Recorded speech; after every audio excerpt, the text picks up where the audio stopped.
The police's alleged shoddy handling of crime scenes again under the spotlight.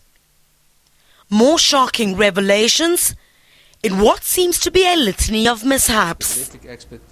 This time, how a ballistics officer handled the murder weapon.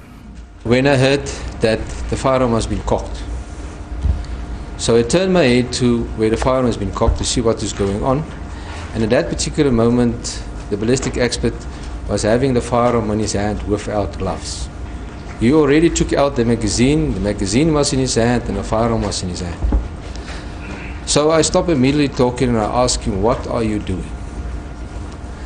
And then he turned his head to me and he was looking, and then he realized there was no hand gloves on. And then he said, "Sorry."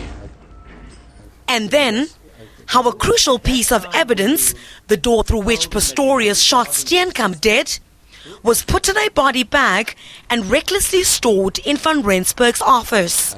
We searched the whole house. He subsequently left the South African Police Service under a dark cloud, but sought to defend his actions.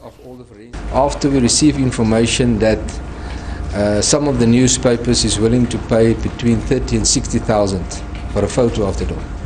So I signed for the exhibit and I took it to my office where I kept it. Now, I know someone will ask the question, why do you take it to the office? The first thing about the office is it is secured. Then questions about how an expensive watch belonging to Pistorius was stolen right under the police's nose. And he mentioned that one of these watches is missing. My lady, I personally opened a case docket of theft, of missing of this particular watch.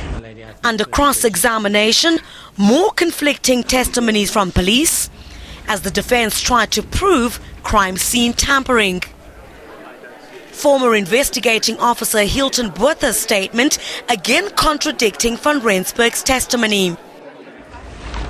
I want to read the second part of his statement, this paragraph 4. I proceeded to the upper building where I noticed droplets of blood come from the upper building upstairs. Amazing. I say amazing. What is amazing? Because he didn't went up there. He was not before me on the crime scene. And a charge that Van Rensburg is trying to shield Hilton Botha from testifying in the trial.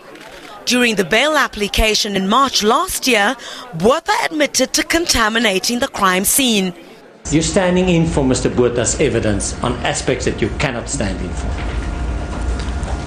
My lady, I'm not standing in for Warrant Officer Botha. I'm standing in for what the evidence that I saw on the scene. And the state is playing its cards close to its chest on whether it intends to call Botha.